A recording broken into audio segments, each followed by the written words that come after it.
Okay, so I'm going to talk about topics which are, in some sense, chronologically would be related to the first proof of the theorem on bounded gaps between primes. So the methods used by ETH Zhang.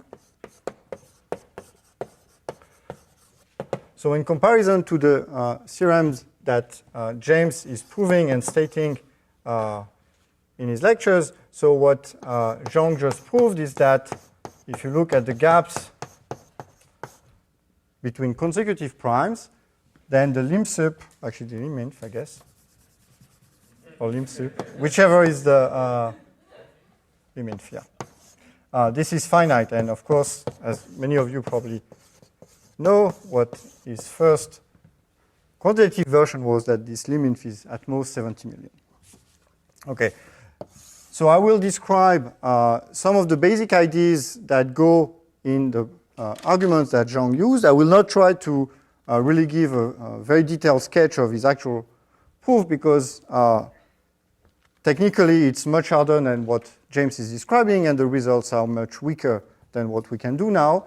So on the other hand, he uses a number of techniques and concepts which are extremely important still today and which have many other applications than just for this particular result. So you should also, in some sense, view these lectures as giving you more tools that you might not know about or that you might not be very comfortable with yet, which, if you continue in analytic number theory, will certainly be of great importance later. So there are two aspects which I will cover one after the other. So the first one is about general facts about distributions of arithmetic functions in arithmetic progressions.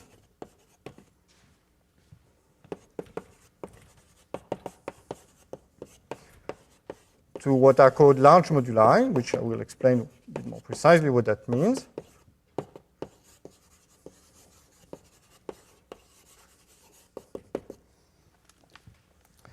And as we'll see while setting up this and giving examples, it turns out that many estimates that go in proving results like this, including those that Zhang used, depend in an essential way on non-trivial or even optimal estimates for exponential sums over finite fields.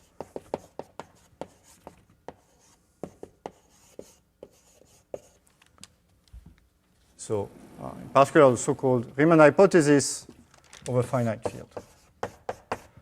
And this is what I will discuss in the second part.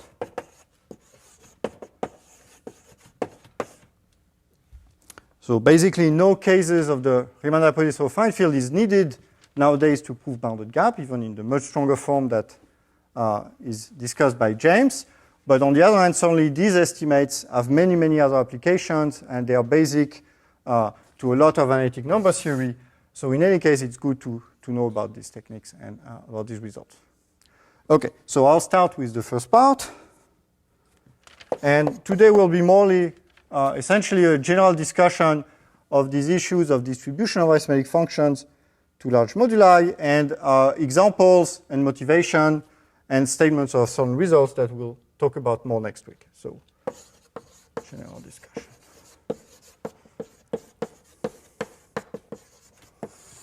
So I will set up also some terminology and so on, which is useful for that purpose. Okay, so the basic motivation you have, in some sense, already seen. So there are many natural problems in analytic number theory where you have some arithmetic function. So a function defined on positive integers.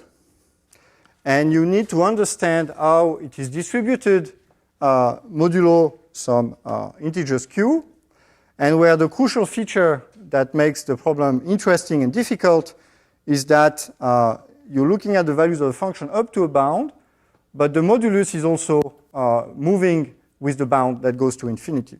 So we want to understand how f of n is distributed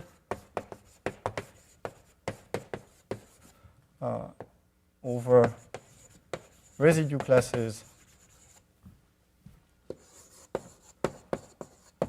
n congruent to A modulo Q,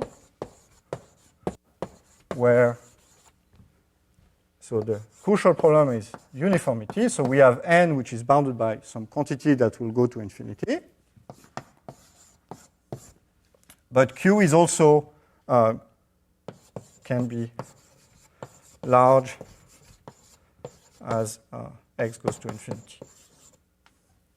So it's essentially a uniformity problem that arises, and there are many cases where the situation is quite well understood for a fixed Q, but where as soon as you let Q grow with x, the situation is completely mysterious still. So the basic example being, of course, primes in arithmetic progressions.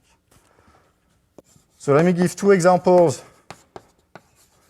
where this type of issues arise. So one, essentially you've already seen in any application of Sieve method. So whether in the cell box sieve, implicitly in the large sieve that Zhang was describing this morning, and in the type of things that James was also describing this morning. So one needs to understand well, so congruent sums, like sum of an, where n is congruent to 0 modulo q. So let's say n is 2x, to apply Sieve to say something about the distribution of a sequence again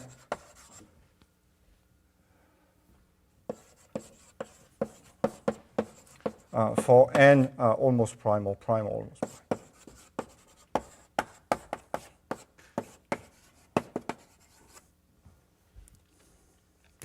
So this is a particular case of understanding a sequence in an arithmetic progression. So in this case, the arithmetic progression is just the zero class. But that's just somehow the way the thing is set up. And when you look at natural sequences AN, so for instance, if you want to attack the twin prime conjecture, you would take something maybe like lambda of n plus 2, and times lambda of n, I guess. And you would end up having also two uncontrolled primes congruent to minus 2 to some modulus. So that's one example. And in James's lecture this morning, when he was doing the control of the error terms in his variant of the cell box sieve, you end up with relatively complicated sums of this type, where it was crucial to control what happens when Q was as large as its parameter R squared, which was as large as x to the 1/2, something like that. Okay, and this will be typically the type of questions that arise. So let me give a second example for motivation, where even if this is something that you're not convinced about, where the thing is completely obvious that you need to do this to solve a fairly natural problem. So this is something which is known as the Titchmarsh divisor problem.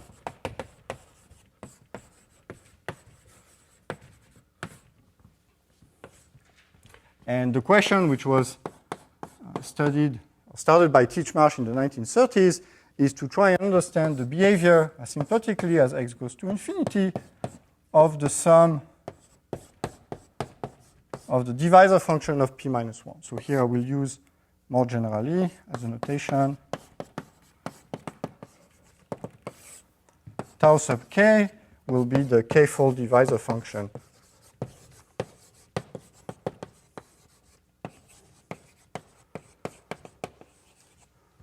So it's for some integer n, it's the sum over factorization a1 up to ak equal to n, each ai being a positive integer as usual. Just won't count so many there. Okay. So the sum, the generating series, which you've already seen, is just the case power of the zeta function.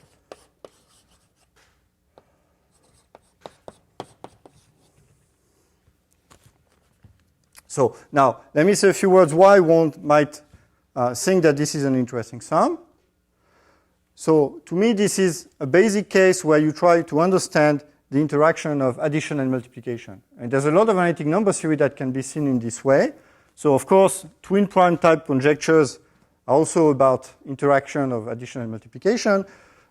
This is also of this kind, but because we have a divisor function here, it can be expected to be slightly easier. So in other words, if you want to solve the twin prime problem and you cannot solve this problem, there's probably something wrong with whatever method you're thinking about. Okay? So here we have primes, which are defined in a very multiplicative way. We have the divisor function, which is fairly well understood when you sum over all the integers. So you've certainly seen in the exercises the asymptotic formula for the divisor function up to x if you sum over n. Now, if I just did tau 2 of p, you would have no particular problem solving this. Well, I mean, you would need the prime number theorem, but that's all. Now, what we ask when we think about this sum is, what happens when we replace primes by p minus 1? Do these integers p minus 1 remember a lot of the fact that they are very related to primes, or are they somewhat random in the multiplicative sense? That's one way of saying this. And what is known about this problem says that, as usual, p minus 1 knows a little bit about the fact that it comes from a prime. Like usually, this is going to be an even number. So it has one extra divisor compared with half of the other integers. But apart from that, the asymptotic formula looks a lot like the formula for tau 2 of n, taking into account the relative density of primes among the integers. Okay, and the way Titchmarsh attacked this problem is kind of the obvious way. So approach.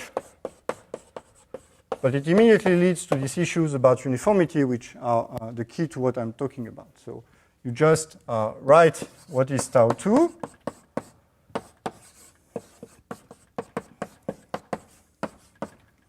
Okay.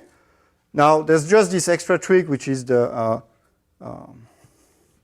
Dirichlet's hyperbola method, that when you sum over divisors of an integer, well, these divisors, if you put them in order, there's one that's going to be smaller than the others. In that case, it's going to be less than or equal to square root of p minus 1. So then you need to put a 2. And then to avoid saying what is the case when p minus 1 is a square, in which case a and b are the same, then you put a big O square root of x, for instance. In any case, as soon as you've done that, you change the order of summation. So a will be at most square root of x minus 1. And what remains will be just to count primes such that p is 1 modulo a. So we get pi x congruent to 1. A1, so it's okay. So and from there, it's immediate to make a guess to what should be a asymptotic formula. It's equally obvious that even with Ziegler-Wald-Fish, the R term will be way too big to say anything unconditional, because you need to control A up to square root of x minus 1. And in fact, even with the Riemann hypothesis, it's not so easy, because here it's really square root of x compared with x, which is quite limited.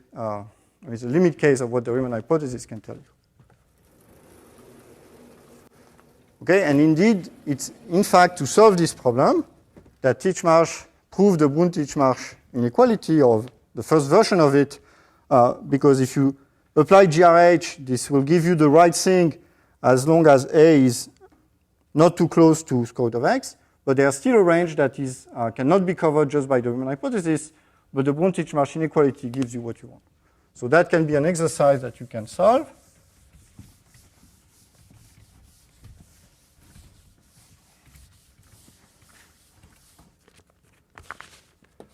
So exercise, so find S of x asymptotically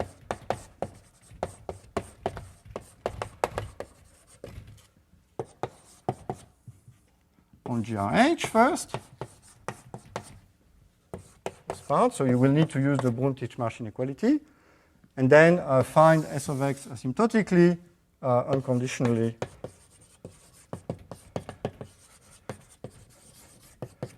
And here you can guess what you have to do. So you do need to say something about primes in arithmetic progression to large moduli, but nevertheless, it's only an average of these. It's not an individual pi of x A1 that you have to control, and on average, you can use the Bombieri-Vinogradov theorem. So Bombieri-Vinogradov. So actually, the first unconditional proof, so the first unconditional formula for S of x was proved before by Linick, before Bombieri-Vinogradov. I think he used the large sieve, although I would have to check.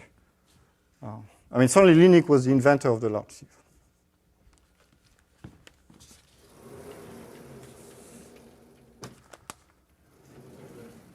Dispersion method?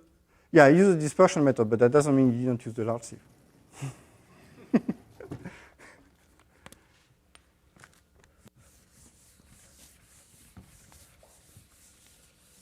Yeah, so this is an example of a problem that was very hard until the Bombieri-Vinogradov theorem, but after the Bombieri-Vinogradov theorem, it's really an exercise.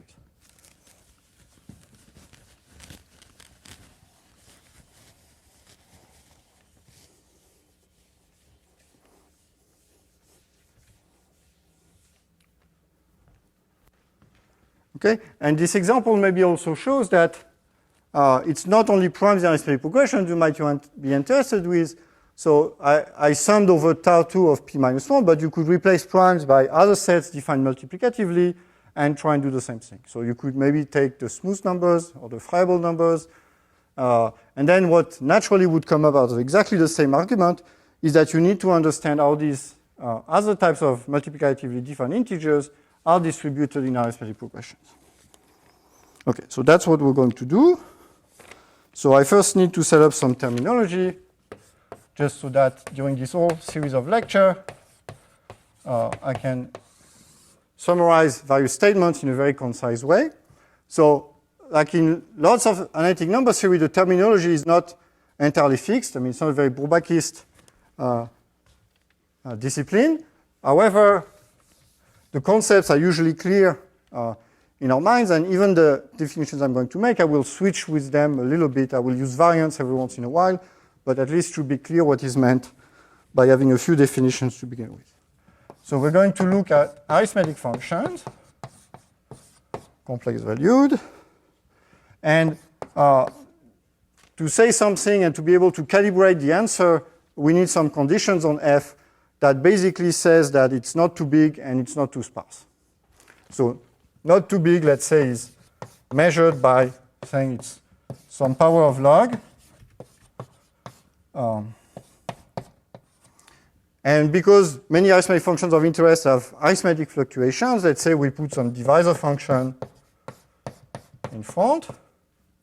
So on average, this means that f would be bounded by some power of log, but the divisor function can be locally much bigger than that. So that's not too big, and it's not too sparse.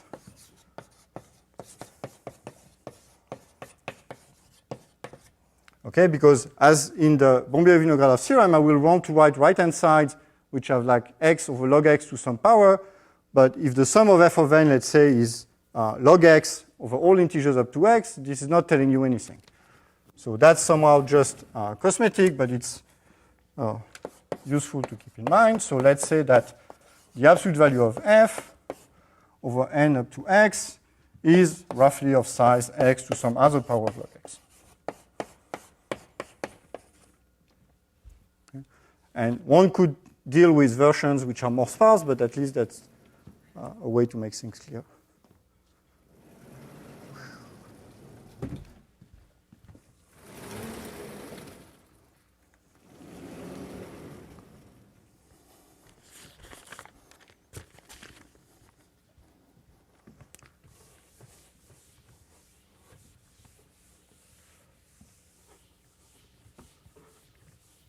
Okay, so basically almost all functions we've already seen during these lectures since the beginning of the week are of this type. So we have to think of f being the lambda Von function, or the Möbius function, or divisor function, or, well, constant one, or character. So lots and lots of possibilities.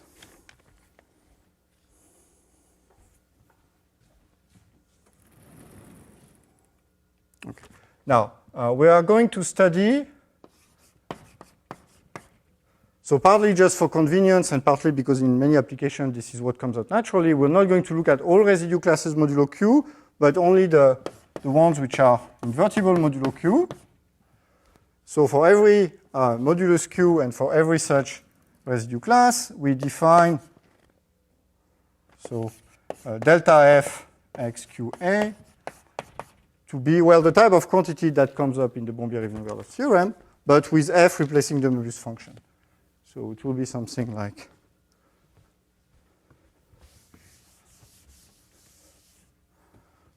the sum for n up to x congruent to A modulo Q of f of n.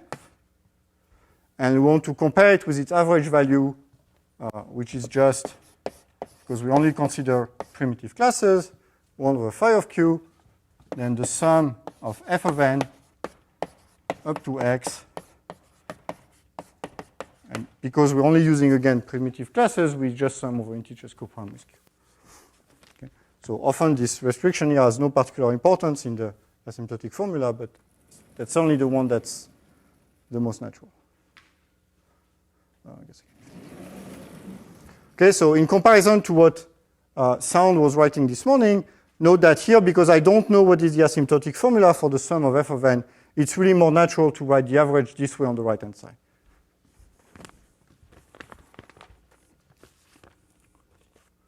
And there's actually many cases where the main term, one manages to only study functions where this main term is actually 0, or very, very small, so that it's really the pure, this first term is really the thing to control. Okay. So because of the type of estimates we're asking for the function f, there's a trivial bound, exactly like was used already a number of times in the case of the Möbius function. So this delta f is no bigger than x over, well, x times some power of log x.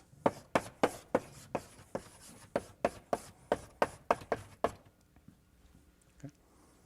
Just using the trivial bound. And as usual here, the fact that the number of terms is at most x over q, maybe plus 1. So let's say that q is x. Okay.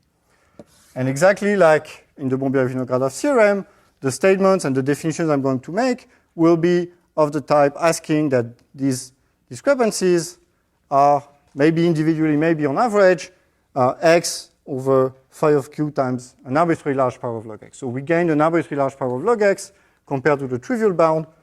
And again, why do we ask for that instead of something stronger? Well, partly it's because sometimes we cannot prove something stronger, and more, I think intrinsically, it's because in applications, this is what we need most of the time. We need to gain some large power of log x.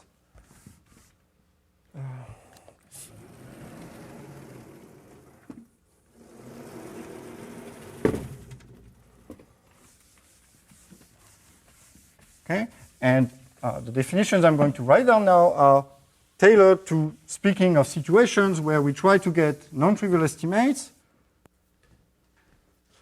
when x goes to infinity and q is as large as possible on the logarithmic scale compared with x. No, and actually, so you see already the lambda function, it's very important to have to be able to deal with non-multiplicative functions. For certain purposes, multiplicative functions are easier in this respect, and for other purposes, they're actually worse. So the multiplicativity sometimes stops you from using certain methods which are available in the non-multiplicative case. Okay, so let me set up the definitions. So again, I repeat, these are relatively standard definitions in the sense that variants arise in many papers, but people will tend to use different normalizations and interpretations of the various things I'm going to say. So for this lecture, I will use precisely this meaning, but in any paper, you should always make sure that the various variants of this exponent of distribution that I define is really the one that's used by the authors. So we assume that f is as above. We assume given some strictly positive real number theta. And then, so there are basically going to be two concepts. Either we can bound this non-trivially for individual Q and A, or we can bound them on average. Okay?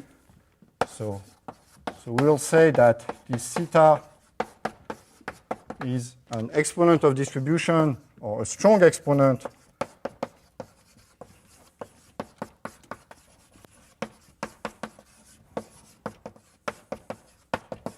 for f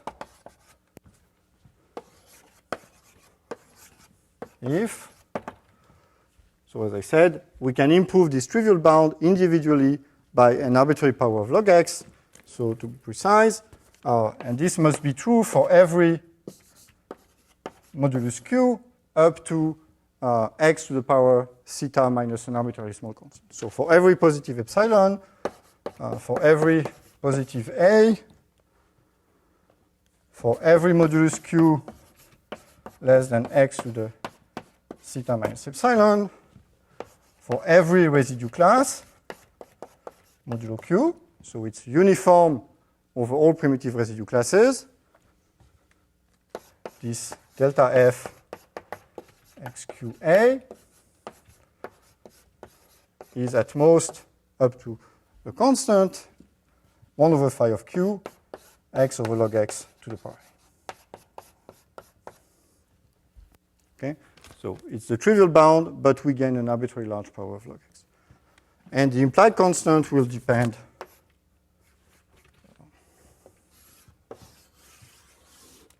depends on epsilon, on A, and on F, at most. So we insist that this is uniform in terms of A modulo Q.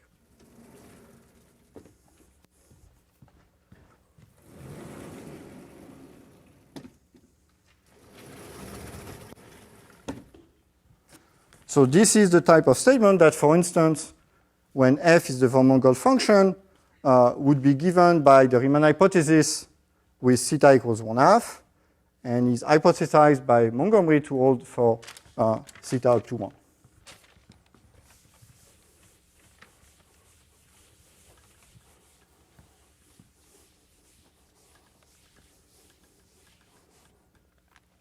So that's the strong sense, and we say that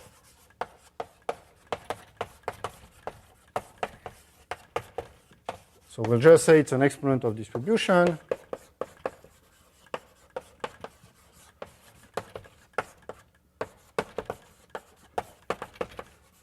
So if this is true on average, but still with the maximum, the worst possible case with respect to A.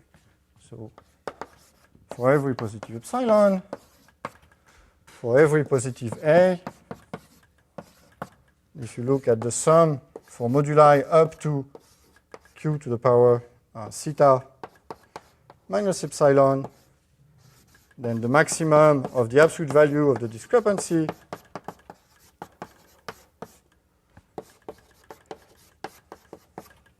is at most x over log x to the a. And this now depends on epsilon. You mean q up to x to the minus? Yes, of course. Thanks.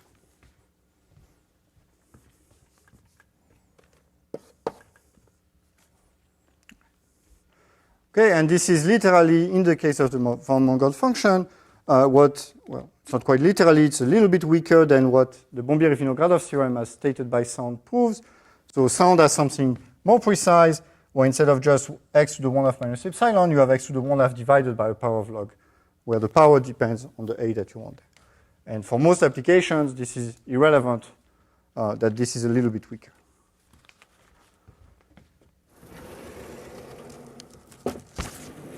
Okay, so basically to remember precisely, I'm using this adjective strong to mean uniform individual estimates, and just exponent of distribution to mean the type of things that one gets in the Bombieri-Vinogradov theorem. Okay, but in fact, we will see many variants of these, for which I will not give a specific name right now, but just mention what is the type of variant. So typical variants will be restrictions maybe on which q are there in the sum. Sometimes you average, but you don't put the maximum. And sometimes you put you don't put the maximum and you don't put an absolute value, but something slightly different. Okay, but we'll see in practice how this type of stuff can come up.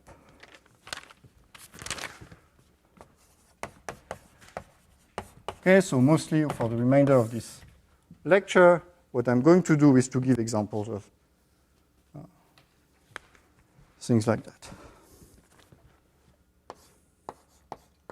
So the most basic example are functions which really we do not think as being very arithmetic. So let's say the constant function 1. So in this case, and there are variants for whenever f is really a restriction to the integers of a really smooth function that doesn't oscillate much. But let's just take the constant function 1. Then the sums of interest, just the first term in the discrepancy, is just integers congruent to a mod q from 1 to x. So we know this is x over q plus big O of 1.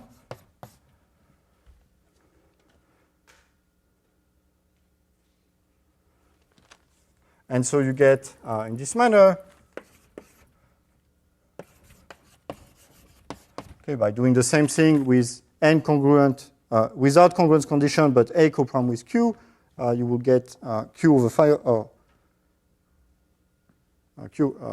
phi of q over q times x, and the 1 over phi of q will cancel out so that this gets small, and therefore the overall size will be of size essentially 1. And so that means theta equals 1 is a strong exponent of distribution.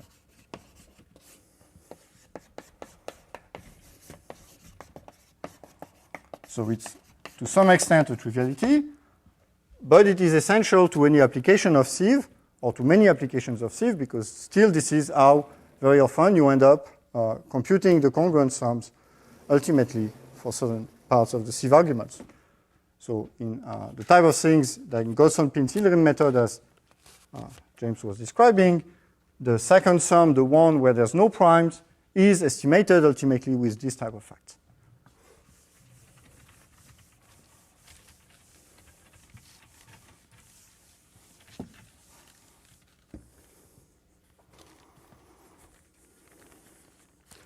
So I'll state immediately what I already said, so that it's recorded. So we saw, well, it follows from the asymptotic formula for primes in arithmetic progression under GRH that 1/2 should be a strong exponent of distribution for the form Mongol function.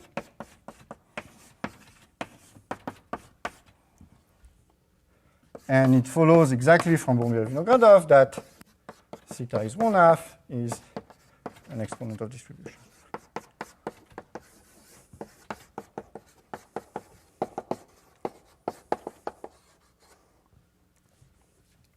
And one point I want to make is that this also follows, of course, from GRH, because being strong exponent implies being an exponent of distribution.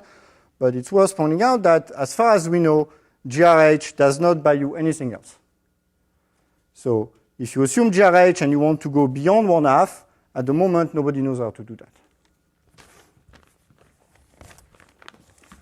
So that, as we'll see, is an important point to understand some of the work that Zhang did and that other people like Fouvry-Ivanets and Bombieri-Friedlander-Ivanets did before.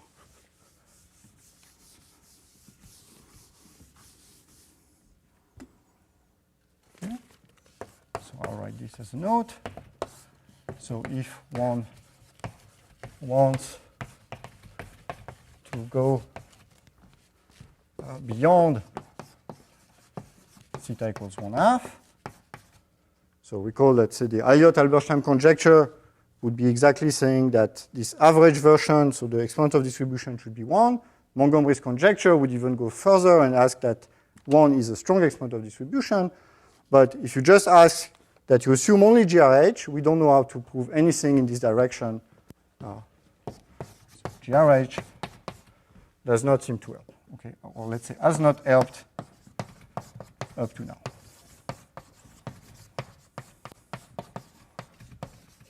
Okay, maybe someone will get a bright idea, but at the moment we don't know how to do that. Okay. Okay, and I will explain a little bit later precisely how in the Goldson-Pin-Hilderim method, so this theta equals 1/2 was a barrier that arose when they were proving their first results in 2003 or 4. And this is where Zhang's innovation and success came by going a little bit beyond 1/2 for variance of that problem.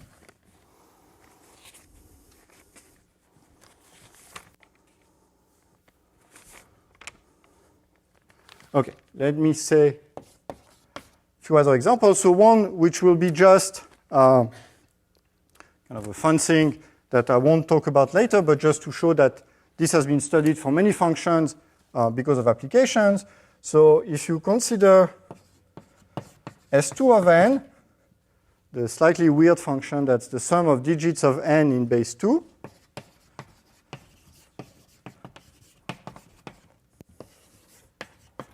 so in other words, the number of ones when you write n as a binary integer, then it was proved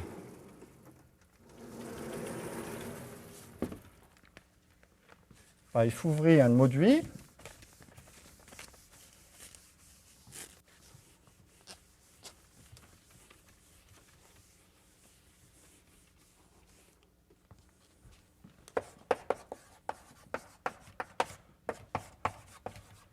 I don't exactly remember when, maybe in the 90s.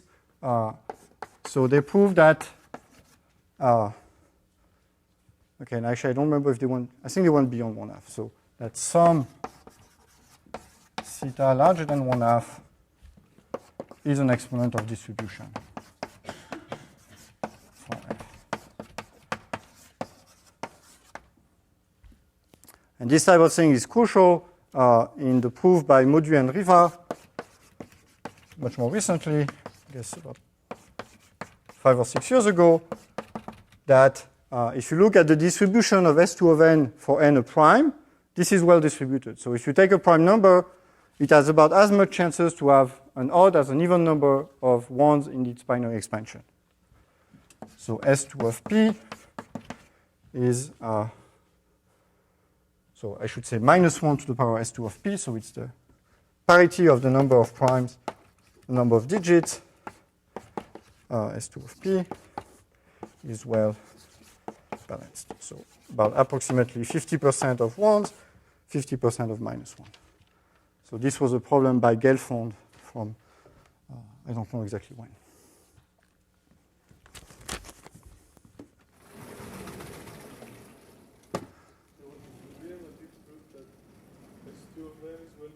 It's probably -1 to the S2 of n, yeah, same.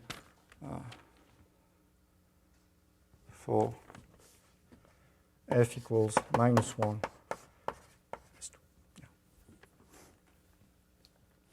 So this means if you're looking at integer with an even or an odd number of binary digits in progression, in arithmetic progression, to fairly large moduli, they are well distributed.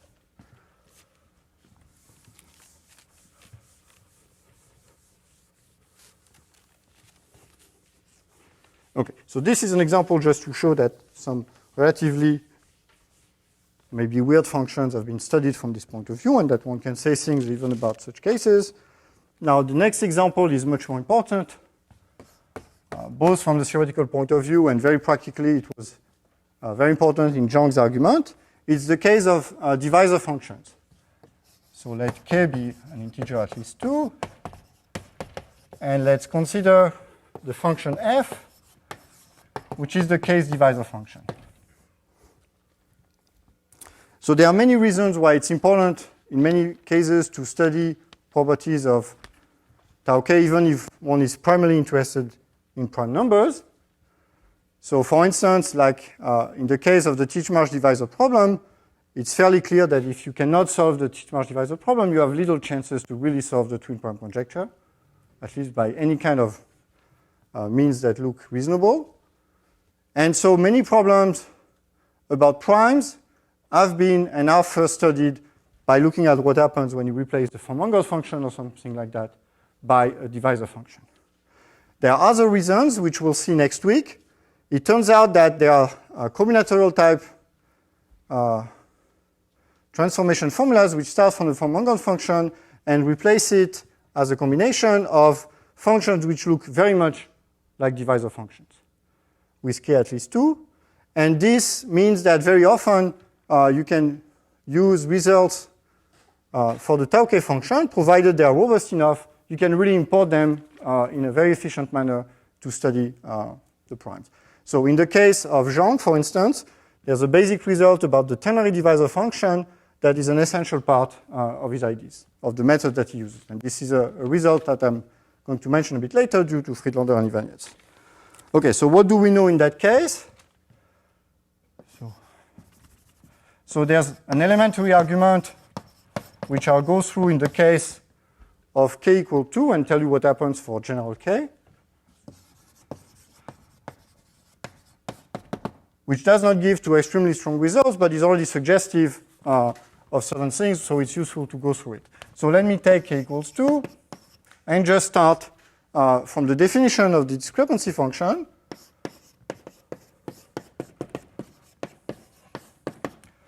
So the first term is the sum of the divisor function for integers n less than x congruent to a mod q. So it means the sum over pairs of integers such that the product is at most x, and where the integer is congruent to a mod q, minus the main term, which I will not write down anymore, in the sense that in any case, if you start thinking of a given function from this point of view, it's best to try just with the first term and see what you can do with it. In many cases, some kind of harmonic analysis will make the main term appear completely naturally, and it will cancel out by itself. So you don't have to worry too much about computing the main term at the very beginning. And at least that's what I'm going to do in that case.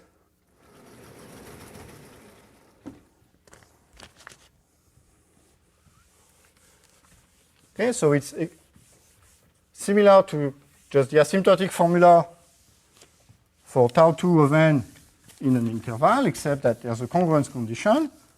But if we apply the hyperbola method of Dirichlet, the congruence condition will come in the inner sum, and so can be treated basically by this first example.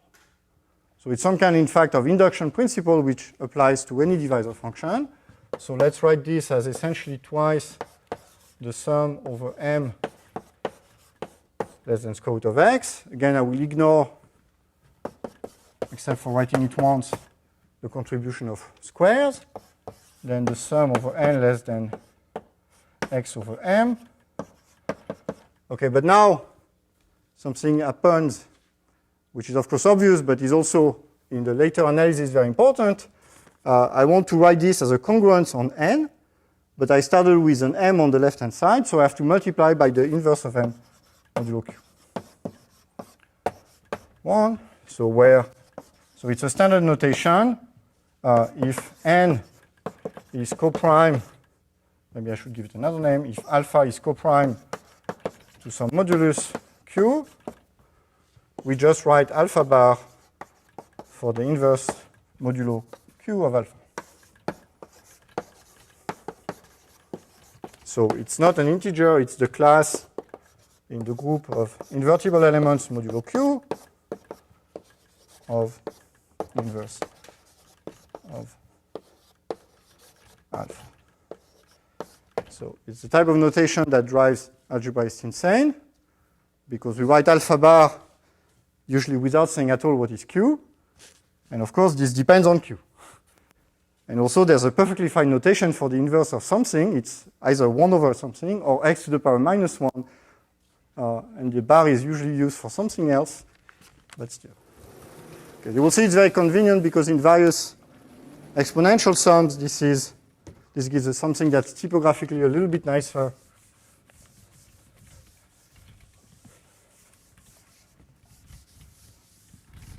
And it's just a convenient notation in general.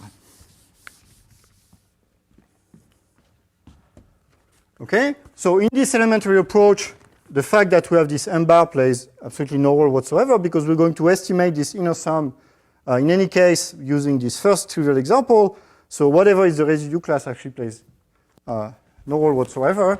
So we get something like twice the sum over m less than square root of x, and you get something of the size x over m, because the m over q, sorry, because the congruence is modulo q. So x over mq, I should say. So the interval has length x over m, and we apply q, plus the R term, which is really, again, size 1. So this is really example 1, which I just erased, minus whatever is the main term, and I should say plus b. I'm going to need that error term. And so in the end, the main term that comes from the first sum will cancel out with that one. It's not hard to check. And so you'll get something which is really big O of square root of x. So this is square root of x from on the one hand from here, but also from there, the big O of 1, which I sum trivially up to square root of x. So note that if we didn't use Dirichlet's hyperbola method, we would get a big O of x, and that would make the further estimates break down. So even that elementary computation uses this trick of Dirichlet. Okay, so now when is that non-trivial? So the question is, when is square root of x better than what we want, which is x over phi of q log x to some arbitrary power.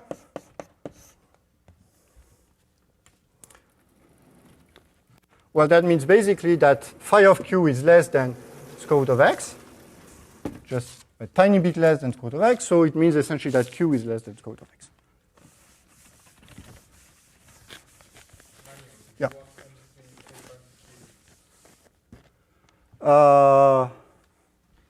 Yeah, it's only one that. A is coprime to q, so m has better be coprime to q.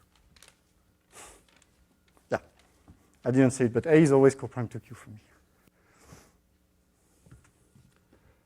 So basically, this means that, well, it's equivalent to x just a little bit below square root of x.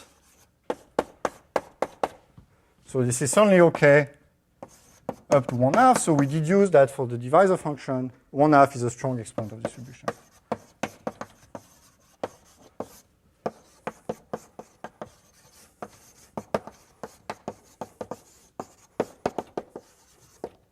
Okay.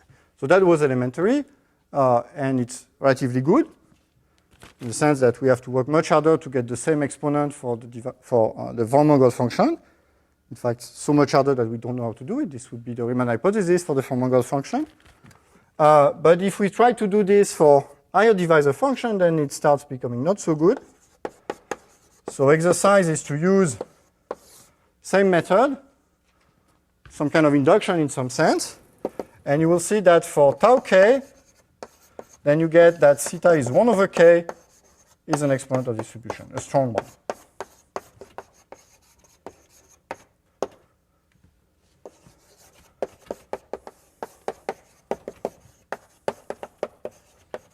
That's not so good.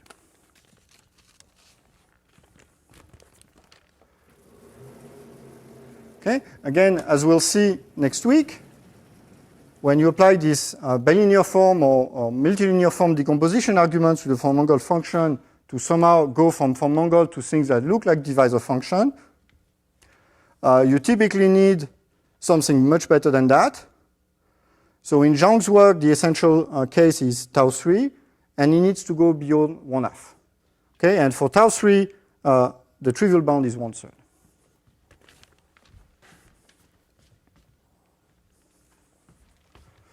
So we do know a little bit more about that. So I'm going to first state what we know for tau 2, because this is the easiest case to motivate, and I'll certainly give an almost complete proof of going beyond 1/2 for the classical divisor function. So one knows. So for k equals 2, you can take 2/3, and it's still a strong exponential distribution.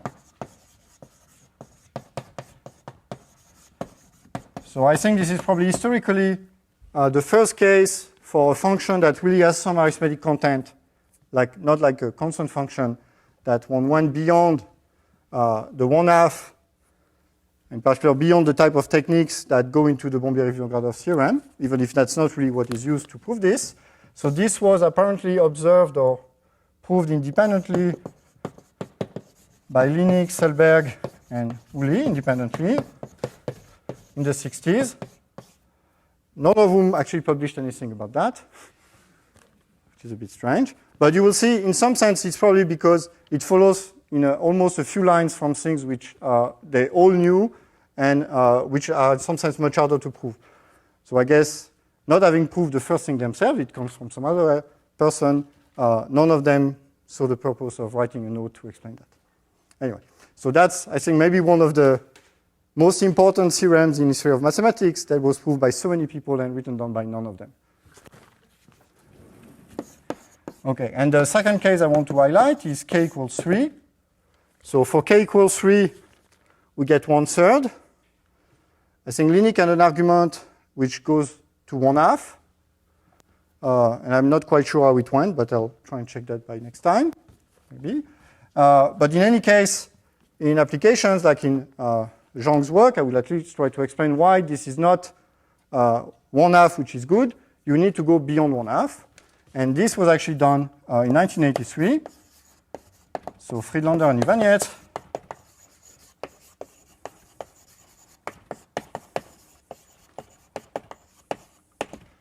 showed that you can take 1/2 plus 1/230. And it's still a strong exponent of distribution.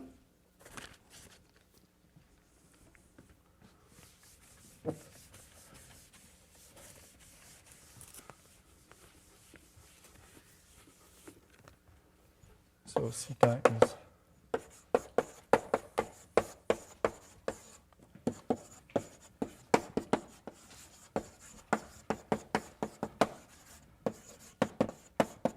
distribution.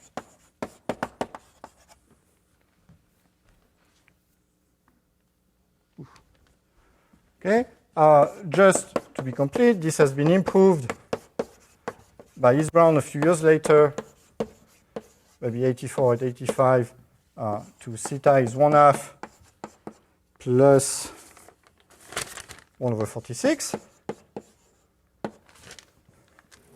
And for Q prime modulus, this has been again improved by Fouvry, myself, and Philippe Michel to 1/2 plus 1/46.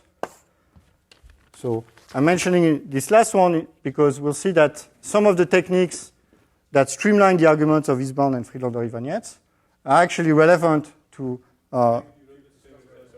Aha, you're right. So, yeah, Eastbound was 84. Okay.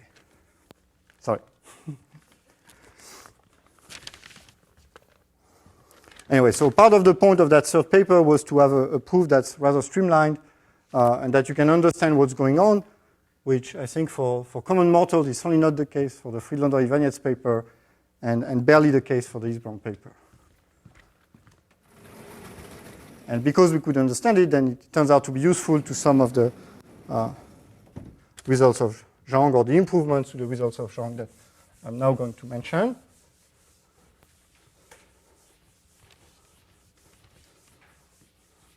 So maybe I should say that it's completely expected, so completely in line with the Elliott-Halberstam or Montgomery conjecture, that for any tau k function, theta equal 1 should be a strong exponent of distribution. So we don't really know how to do it, but it's certainly expected. So that was example, I don't remember what, 5, let's say. Let's go to example. So I'm going to finish by talking again about the von Mongol function, but this time from the point of view of trying to go beyond Bombieri-Vinogradov or beyond the generalized Riemann hypothesis. So lambda beyond theta equals 1. So it should be clear that there are motivation to study this problem. So nowadays, or at least in, after 2004, there was a very clear motivation, which was the work of Goldson, Pintz, and Yildirim, who had already proved that something like that, Bombieri-Vinogradov with theta larger than 1/2 would imply the bounded gap property. But even before, from an analytic number series point of view, if you see the Riemann hypothesis as being this tantalizing barrier, if you can go beyond, that means you're actually proving something that even this strong assumption that we don't understand. So you can go beyond that, and somehow, at least to me, this means it's likely to be true. I mean, if the Riemann hypothesis was really false, what would be the chances that you can really prove things which are much stronger than what it seems to give? So maybe it's a psychological point of view, but I believe this must have been one of the motivations for the people who were trying to go beyond that. So motivation. So first, there's the GPY method. So I'll talk more about this next week. And then simply the can we say more than even GRH allows?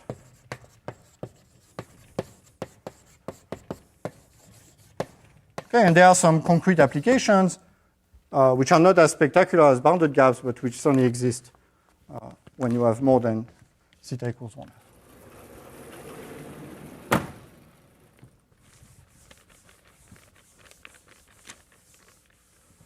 Okay, so the story goes that in 1981 or 82, so when Fouvry was starting his PhD, and Ivanets was visiting, and had agreed to more or less help Desouillet advise him, and Fouvry told Ivanets, I'd like to prove something about prime numbers for my PhD. And so they proved something about prime numbers. So they did it in 2 steps.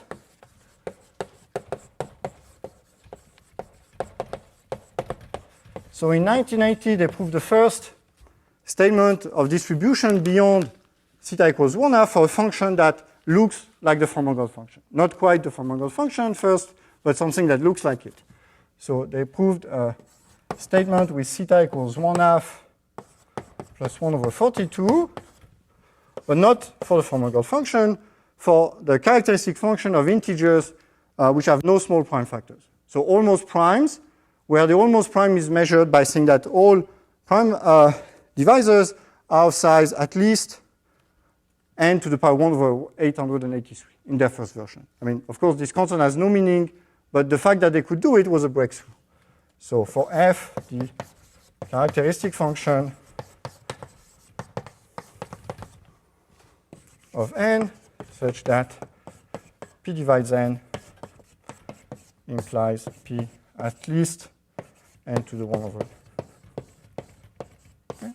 So the characteristic function of primes is more or less the same thing with 883 replaced by 2. Not quite, but that's the spirit. And suddenly these integers have a bounded number of prime factors. So this is a function that to an analytic number series suddenly looks a little bit like the Formangal function. And the fact that they were able to go beyond the type of Bombieri-Vinogradov bound was an important breakthrough. Except that there's a restriction. So I'll mention the restriction because it's an important issue in implementing the GPY method. But so if you remember the definition of exponential distribution, I had put the sum over Q and then the maximum over all the primitive classes modulo Q, which means you're allowed to sum the worst possible case. This they cannot do. They have to fix A. So for A fixed, so non-zero integer. And so the sum they're really considering is the sum for Q less than X to the 1/2 plus 1/42 minus epsilon. So now they have to assume that you so restrict to A coprime with Q, but think of A equal to 1, for instance.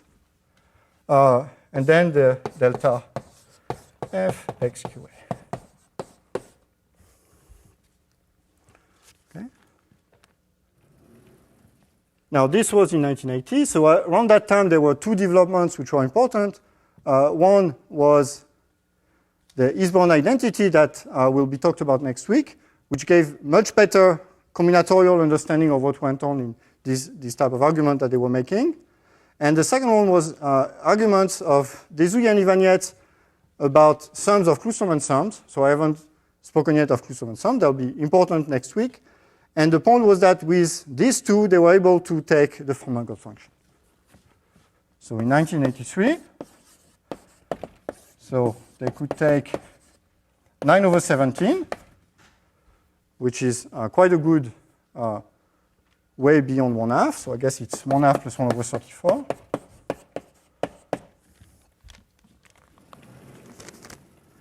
But they had to put one other restriction.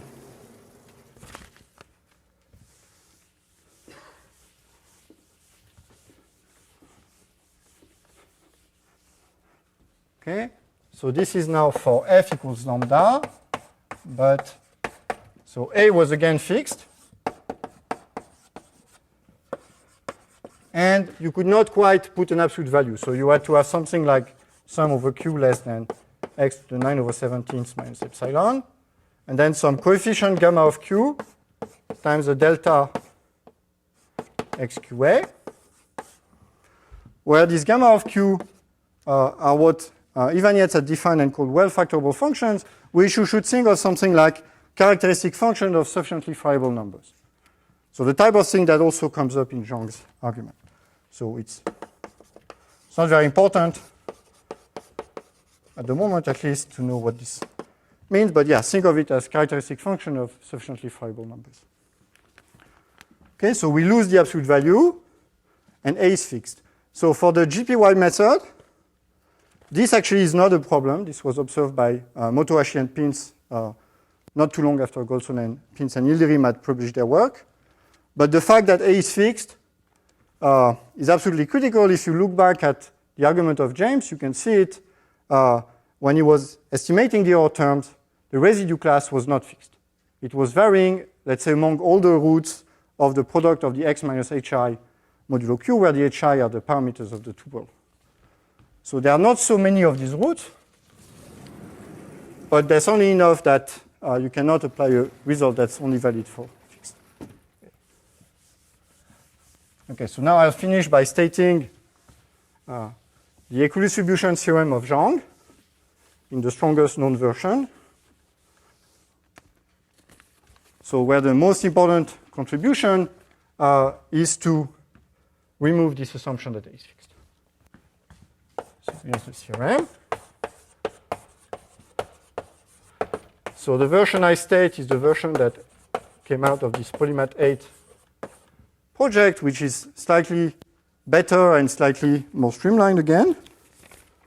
And it says the following. So you take, I'll state it completely formally. So this gamma q will not appear formally in the statement. It will be replaced by the characteristic function of a freeable set of integers, which essentially means that we assume that q is sufficiently smooth. So there's going to be some delta, depending only on epsilon, that measures the smoothness you need, such that for every positive A, for every non-zero integer, then if you do the sum over q up to x to the 1/2 plus, so 7/300 minus epsilon. So I write the number just so that you can kind of see, based on the size of the numbers, the respective probable difficulty of these theorems. So this is quite a bit weaker than the Fouvry-Ivanets bound. Oh, maybe before I do this.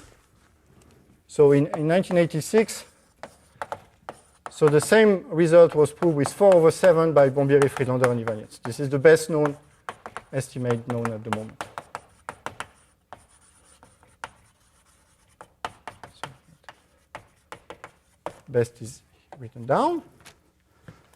So he can put an absolute value.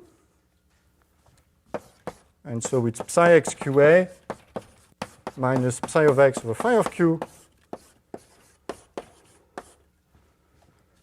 So E is bounded in the usual way that depends on A, epsilon, and delta, x over log x to the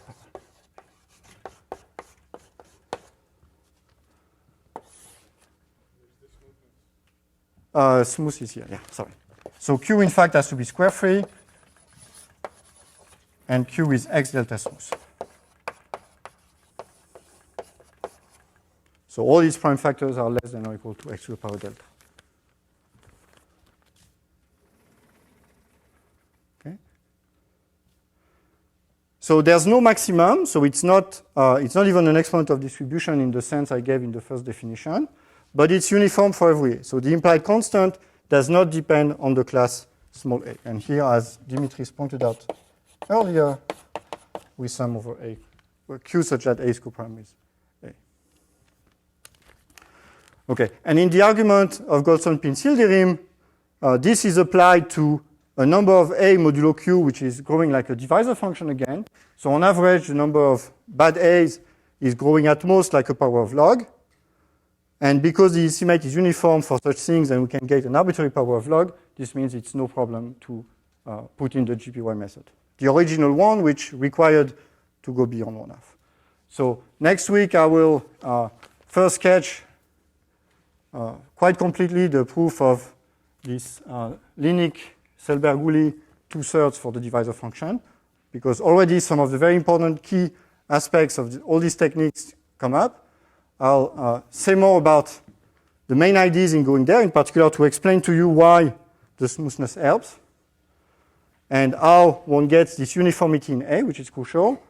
And then I will go to proving the required estimates for exponential of finite fields, which come up as being the key tools that one needs to actually get the proofs. Okay, so this being said, have a nice weekend.